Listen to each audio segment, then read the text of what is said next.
In 1991, if you wanted to be cool in the United States, you probably got a Mustang GT. But if you were in Canada, you had the opportunity to get a Detch Hatch. And that's exactly what we're going to talk about today here on the channel.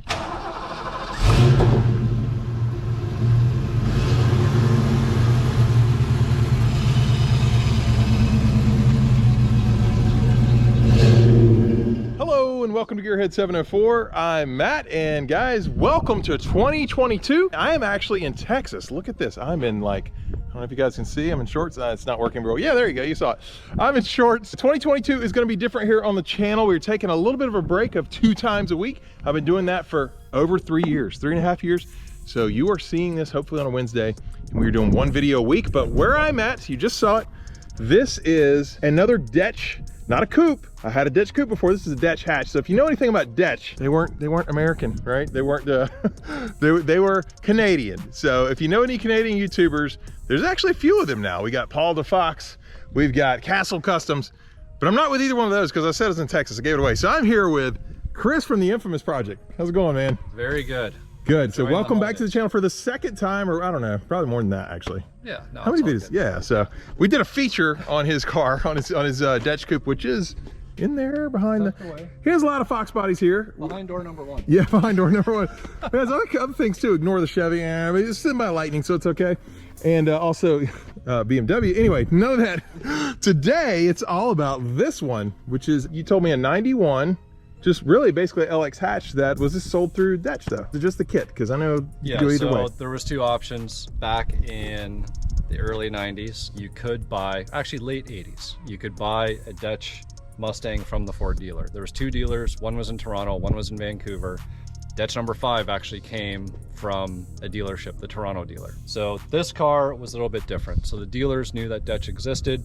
The dealers would actually inform anybody who bought an LX, hey, listen, or it was GT, if they want suspension upgrades or whatever it might be, they would say, hey, if you want some upgrades, go see Detch Motorsport, and they would outfit your car. So this would have been the car that got sent after it was purchased from the dealer to get outfitted with a number of the different packages. Because that's what I was gonna ask. So basically what they could do is they could go ahead and buy this car, all stock LX Hatch, and then they would send it to Detch. Correct. Okay, would they even take delivery at home at all, or would they have to drive it over, or does the dealer move it over to Detch for them? I don't know off the top of my head. Okay. Based on some people that I've spoken to, it seemed like it was possible to have the car sent directly to Detch, and then they would accept delivery after the fact. Okay, very cool. So we're gonna talk about everything that Detch did to it, but if you want more of a history on Detch, for number 1, you gotta check this guy's channel out.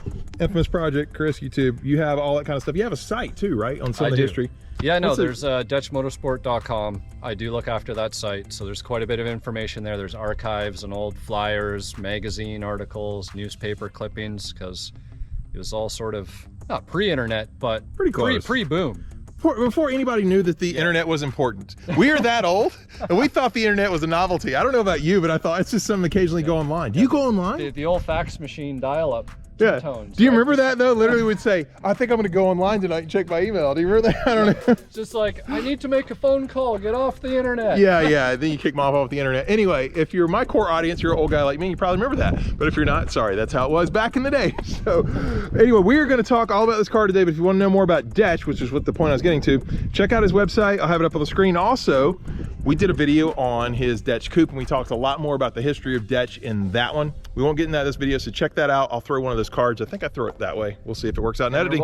I'll interject. I did a video after FOXBODY. A gentleman actually presented me with a package that came from Detch with some amazing documentation. That's so right. I actually have a video just on the Detch packages that were available, all of the different parts, and I went through all of that. So it's pretty good, informative video, just to give you guys an idea about what was available on the cars back then. And so here's what we'll do. I'll throw a double card. So now you got 2 cards to check out, and check that out. And then he has a documentary coming out soon on his channel. Not soon, but in 2022, Chris is gonna have a full Detch documentary so you can get all the details.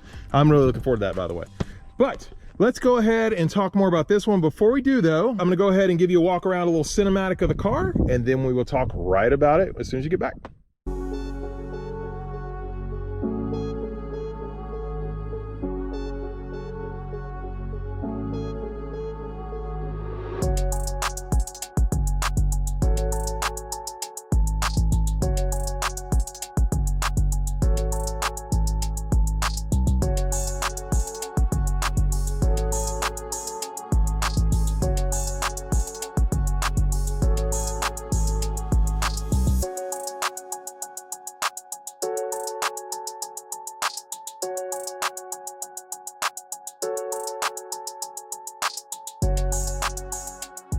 Yeah, obviously a great looking car. Now, one of the things we got to talk about right away that pops out with me is the Borbets, which back in the day, these were a great aftermarket wheel, but apparently they were not the wheel, their wheels rather, that came on this car, right? You couldn't get Borbets from Detch. No, so this car actually had the CSA 5-star wheels on it, which in essence was still a 5-spoke, and it was kind of like an open center, so kind of like exposed lug nuts. Yeah. There was also the option for some Simmons wheels.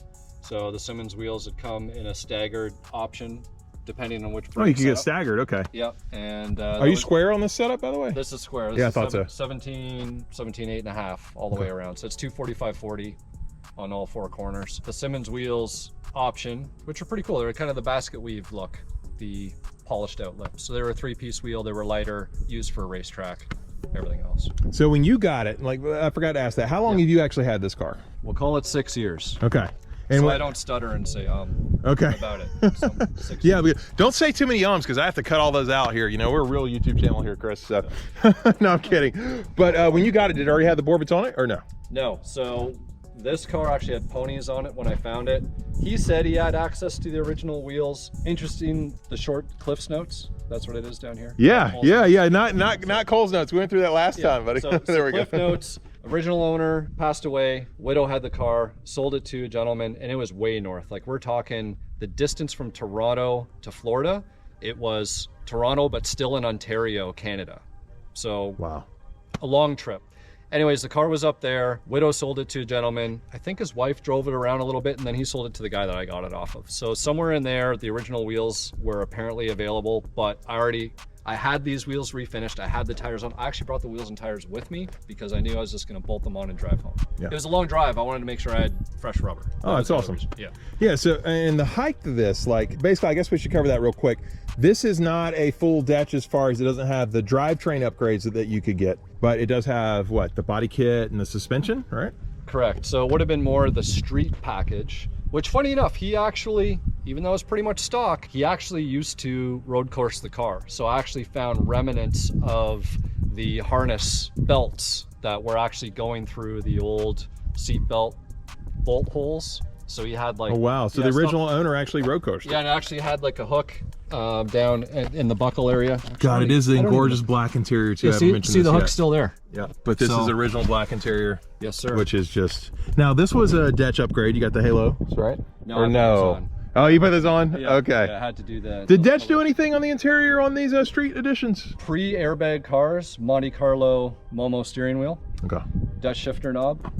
And yeah, you got the shifter knob in your coupe. Yep. And funny enough, so in the later years, there was a few that had roll bars. Okay. And oh, you've got the this is also a Detch here too? That's correct. So it's the Nylotron shift knob. Okay, but yeah, so with when they got the airbags, they didn't change out the wheels anymore. No, they didn't. Okay. And so this would have been back behind me, the Halo headrest. You added that, so it had probably just the regular headrest, right? Yep. I got to mention this, guys. Owner of Detch, while he was still alive, Derek signed this. He signed what, 3 of your cars, Chris? Yeah, so he signed this one, the number 5 car, and my silver one. And I do notice this has a sunroof. I guess that was, I hear all kinds of things. Factory option, dealer installed. I'm not really sure. So this one's the factory. Factory, so okay. The factory one is that big one, and they're actually removable. So really? Yeah, it's nicknamed the drinking sunroof. So you can actually latch it up. You can disconnect the latch there, and the front just kind of slides into some openings in the roof. So you can actually remove this, and if you are fortunate enough, you would actually have the sunroof bag that goes in your trunk. Yeah. So with the cargo cover, so you would take your sunroof out, put it in the fancy bag, and I don't have it. Oh, that's a bummer. I don't have the cargo cover either, unfortunately. But you don't have the cargo cover. Oh wow. Yeah. So, well, I'm sure you can find those. I mean, they're pretty easy, but black. Yeah, black stuff. If anybody has a black cargo cover, yeah. So if you have any of these things, hit Chris up. I'll plug your Instagram. That's the best way to get in contact with you. Somebody's gonna say these aren't 91 seats because there's no bolster here. So, spoiler alert, the factory seats were in the car. The bolster was a little worn out, and these seats are minty, and the reason why they're minty, these are actually out of my silver coupe with 20,000 miles. No way, really? Yeah. So, when I put the Recaros in it, Yeah. Those seats came out and I put them in here. So that's why the bolsters are on, because somebody's going to be saying, you know, those aren't the right seats of the car, but everything else in this interior is the original interior. It's almost like you're an influencer yourself. It's almost like he knows what comments are coming. I don't know how that happens, but you know, you gotta just okay, but ride height wise, yeah. And this thing, was it this suspension or did you change it? Because this is like low. It's hard for me to believe they sold it like this. So this is 100% Dutch suspension, and in all honesty, so there's 2 tweaks that have been made.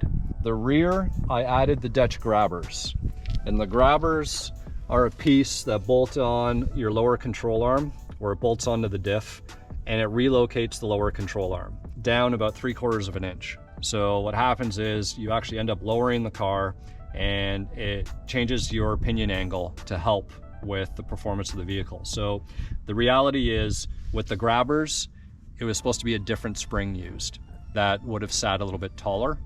So by putting the grabbers on, I lowered the car down a little bit, but it's still Dutch stuff, yeah. Right? The front isolators are out, and I believe I think I took half a coil out.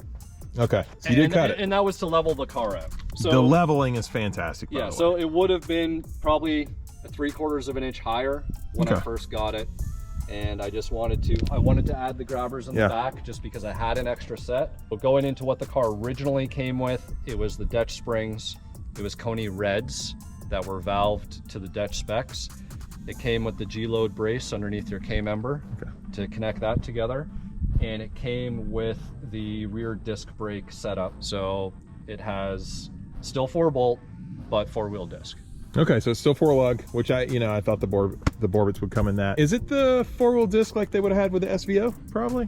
So the SVO, no, this is a Thunderbird. Okay. Thunderbird caliper setup in the back. And this was before, so Dutch did a number of different brake options. That could probably be its own video. Okay. So let's you should just do say, that. yeah, so let's just say this was the earlier rear brake option that Dutch came out with, which is very similar to a bracket and everything that you would see from North Race cars or SSBC back in the day, when everybody was doing it then. So that's how that is. There's still a proportioning valve in the front, the way that would go, and other than that, it's pretty much stock. Okay, and so it did start life as a hatch, as we mentioned. It has the Dutch body kit on it, which, by the way, this is the same body kit that is on your coupe, with the exception, I believe, this is a Dutch wing, correct? Correct. So this was the AFD 3. There was an AFD 1 that I've never seen in person that is very similar to the SVO wing that actually comes here, and there's a center brace that comes down to it. So very racy, wind tunnel tested, everything else. Then after that, they did a wing that would have removed the original LX, if you even want to call this a spoiler. It's really not. It's just kind of like a, anyways, this has always almost been decorative, almost. It's always been ugly, but it's better than nothing, right? Yeah. So the first Dutch wing, they would remove this, and it was almost like a GT wing, but nicer. I don't know how to explain it. You'll just have to look at the pictures on the website. So the problem with that is that they would have to take the hatch off, and if you guys have ever taken this off, there's a whole bunch of huge holes underneath for the mounting point. So they would have to weld all those up, install the wing, paint the whole hatch, and then reinstall it. So that got troublesome, and the other issue was that people would use that wing to open and close. Yeah. And they would start cracking here. Okay. So they actually ended up doing away with it, and then they built this stackable wing that goes right on top of the factory. I think it looks great. Yeah, honestly. No, it's not for everybody, but you know what? There's some other stackable wings out there. And this one, to me, by far is the nicest. Yeah, I'm biased. I kind of, yeah. Well, he might be a little bit biased. I actually, so we disagree on this, which is great because I love disagreeing occasionally with Chris. But we saw the same body kit on your coupe, like I just mentioned, and I actually think, let me know what you guys think. I think this looks better on the coupe, but Chris, you prefer the hatch, I believe. I do prefer the hatch. So I think, as much as I love it on the coupe, the way that the wing flows, and to me, again, it's all coming back to the design and the body line. So not only are the kits wind tunnel tested, so they have function over form, so it's not just some random that they designed. He works with colleges. Derek worked with college, yeah. So I think it's just the way the hatch looks with that stack wing, all of these curves with the wheel well and everything else. And maybe it's because it transforms a hatch from being so ugly to so clean looking. Yeah, you don't like the hatch. You get some hate on the hatches there. So sort of like a coupe can look good on its own. That's true. Right, so it doesn't necessarily need a kit. I like putting the kit on. Doesn't need it. I think the hatches need it. And that's why the transformation element is greater. That's integral to why you, So, and I'm probably biased because the first one I really got to look on was your coupe. But let us know down in the comments what you prefer if you've seen the other video. If you haven't seen the other video, go check it out. All right, threw in a card. What are you doing? But, but yeah, so which one do you guys like better? But honestly, they both look good, and I prefer them over Celine's, very much so. We already talked about this last time. Celine's were more for the 4 eyes. Well, to me, they looked better on the 4 eyes. I agree. We can't knock the Celine because Dutch used Celine kits before they made their own. Yeah. No, I'm not knocking the Celine, but yeah. No, they're still super nice cars. Yeah, absolutely. But he's got me on this whole Canadian thing. So anyway, was there ever a Dutch sold in the US where it was only Canada? Funny enough, that gentleman that brought me the documents at the Foxtoberfest show, he was in the US. So I don't know how that would have looked. Like, could somebody have sent their car? There was somebody, his name was Dutchman. He had a handle with Dutch in it. He actually moved to Texas way back in the day. And he actually stopped by here in the summer. He actually had a couple Dutch parts left and he brought them over to me, which is super nice of him.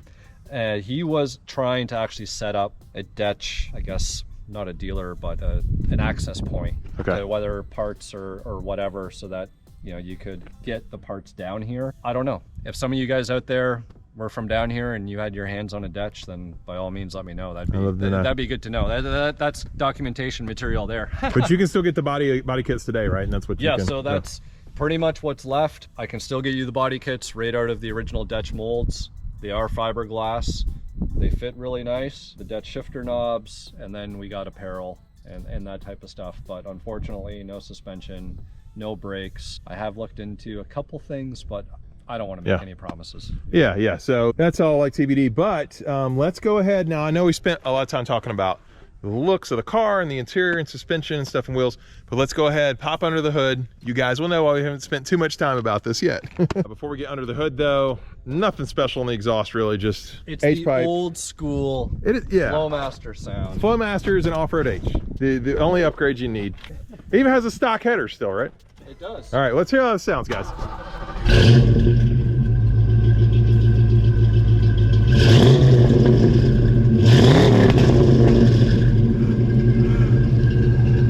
For stock, that's pretty good. I think those Flowmasters are well worn though. They didn't sound like that the day they were put on. No, it smells great. It does, actually.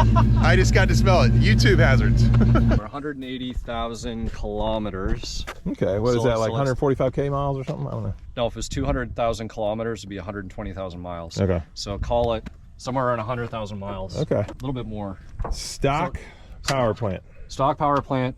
AC still works with the original R12. Nice original R12. And by the way, guys, I asked Chris because he's got a bunch of Fox bodies here, and I was like, "What is the best one like to just take out and drive?" You know, no question. You actually said this one. Well, other than the coupe, other than your coupe, obviously. Yeah, but the coupe is a car that I don't want to necessarily drive everywhere. Yeah. This car isn't perfect. It's got miles on it, and it's been driven. It was an original paint car when I bought it, and the guy I bought it off of, I negotiated based on the paint. The thing about Wild Strawberry, unlike Reef Blue or any of those other specialty colors, when the paint starts to fade and some things happen, they look really bad, those cars. Pretty quick, yep. Really quick. This one, it had some issues, but in pictures, it looked phenomenal. And he said, no, you're gonna wreck the value. I went against some people's judgment and I went ahead and resprayed the outside of the car anyways. I didn't do the door jams. That's why all the VIN stickers are all still in place. Yeah. They're all there, but the outside was resprayed. Just looks fantastic. And I like that you added your plaque on here. Absolutely. You had to do that. Yeah. And so once that's done, it never gets sold, right? That's the thing. Well, who knows? Yeah. You never know what kind of offer you 100 can grand, get, right? you might consider it, maybe. Yeah. So anybody with big pockets out there, if you pay that, give me 10, by the way. I want my cut. and I want to say, aside from the stalker vert lurking in the background. Video coming soon, this is probably the second most, I guess, asked for if it's for sale car. Really? That I have. Really? Yeah. I thought the coupe would have been a more, honestly. I think the coupe is almost intimidating. I think people just know. Yeah. Like that car is not going anywhere. So It's a coupe. It's modified. yeah. It's yeah. And they know how much, I guess, that It's kind of your brand, honestly. Yeah, exactly. Yeah. So that's why I think people don't really ask on that one. But this one, surprisingly enough, and a lot of people don't like red, and I'm one of them. But the wild strawberry, I have to say, it's probably one of the best colors that Ford made Of red. during the era. And actually, Derek I agree. Hansen himself, when he saw this car after the day he signed it, because I had it all resprayed and everything, and he's like, that's such a beautiful color. That's awesome. I mean, if Derek says it, you know, it's got to be, Oh, absolutely. got to be true. So about 6 years, and yeah, it'll take a lot of money to get. What's the kind of the order? Like, if you had to let them go, if things were bad, Stalker Vert, this one, the coupe. I'm just kind of curious, which one would have to go first? Things are bad, obviously. It's hard, right? It's like one of your children. If you were to ask me, I have 4 kids. I'd be like, which kid do you get rid of? I can't say, you know. To be honest can with you you, say? I don't know. I'm curious. And it actually just came to me now, because this definitely wasn't rehearsed. I think I'd probably let this one go. Okay. Yeah, just because it Push comes to shove. has the least amount of emotional involvement. It has the most probably amount of potential, just the way that it is, because it is so original in many ways and not as modified as the other cars, because this one genuinely came this way versus the other ones I've put my own touches and stuff on. Yeah. So I think it would be this one, more so because I have the number 5 car. Yeah. Right. So you've already got a hatch that this could be replaced in theory. I think I know where there's another one, which it's low mile, it's minty. The guy's been teasing me about it. Numbered car, and if I could get my hands on it, then I'd potentially consider a trade up situation. Yeah. All right, so there you go. You had, if you want your own Detch, come with the big money offers, but he's not looking to get rid of it. So. No. And would you change anything on this one at this point? I mean, I know you got a lot of projects. We're going to get into all that on the channel later, but is there anything you actually still want to do to this car? I need to upgrade the radiator with some cooling attention, and that's just because of old age and everything else. And amazingly enough, everything is held together because I think it's been driven. So from that perspective, things keep moving and things keep going. Yep. But you know, it is dirty in here. It is filthy. I think at some point, some things are going to start to get run down, and I'm going to hit that point of it'll snowball, because it'll be like, oh, I'm not just going to, you know, fix that one vacuum line or whatever it might be. I'm just going to have to go all in and then detail this out completely, and then the price is going to go away. Yeah, exactly. Exactly. That's how it works. So jump on it now. And I will say, my buddy Matt from Fox Resto, this will probably be his favorite of all your cars. I mean, that 86.4 I will get to, because it is still so close to stock, which he loves. Well, cool. All right, so there you go. This is kind of just a quicker review. I don't know, it's probably not as quick, 20-some minutes, but we're gonna have more coming for you. So anything else you want to call on this car, Chris? I thought we covered pretty well, but maybe there's something else. I think we got a lot of it. You know, I have a full story on the car too on my channel, so if you guys want to hear the whole story on how I found it, because I bought this car again sight unseen. I was in the Middle East, so I had to, he stored it for me. I flew however many, 6,000 miles, however that is, plus a 16-hour car drive, all to go get it. So there's some good history in it too. Awesome. It's awesome. Yeah. Oh, that's what I love. It's all about the journey. Yeah. That's what these car reviews are about here on my channel, is the story and the journey. So I need a hatch in my life, Chris. I really need a hatch. Anyway, that's gonna do it for this one, because we got other videos to shoot. So hope you guys enjoyed the video. If you did, please hit the like button. If you're stopping in for the first time, please subscribe to The Infamous Project, and we'll see you here next time with Gearhead 704.